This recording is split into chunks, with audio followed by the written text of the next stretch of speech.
problem we are working with today is 3 1/3 minus 1 1/2. I can represent this using 3 yellow pattern blocks and 1 blue pattern block. Now right away you're going to see that we will need a common denominator.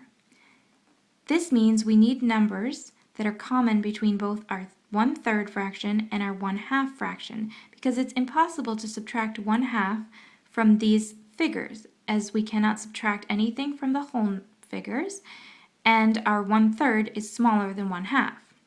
If I go ahead and do the calculation, I will find that the lowest common denominator between 3 and 2 is 6.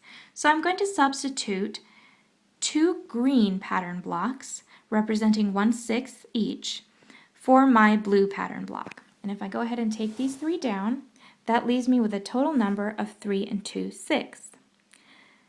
Now that I have a common denominator, I still see that the number is too small for me to go ahead and subtract the 1/2 from this. So I'm going to need to borrow from my 3. If I substitute 6 of my 6th pattern blocks for one of my yellow whole pattern blocks, it leaves me with a total number of 2 and 8/6.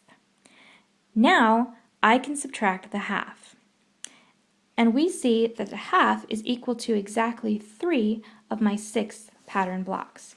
And that leaves me with a total number of 2 and 5/6. We can see this on paper as well. Again, the first thing we're going to need to do is find the common denominator. We do this by multiplying 2 over 2 times 1/3 and 3 over 3 times 1/2, which gives me a number of 3, 2, 6 minus 1 and 3/6. And again, we see that the 2 minus 3 is going to give me a negative number, so I'm going to need to borrow from the 3.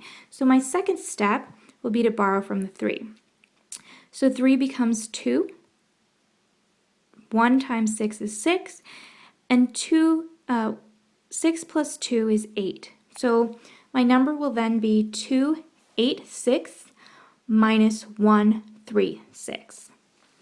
Then my final step will be to go ahead and do the subtraction. So 2 8/6 minus 1 3/6, 2 minus 1 is 1, and 8 minus 3 is 5. So my final answer is 1 5/6, which is what we saw when we used the pattern blocks.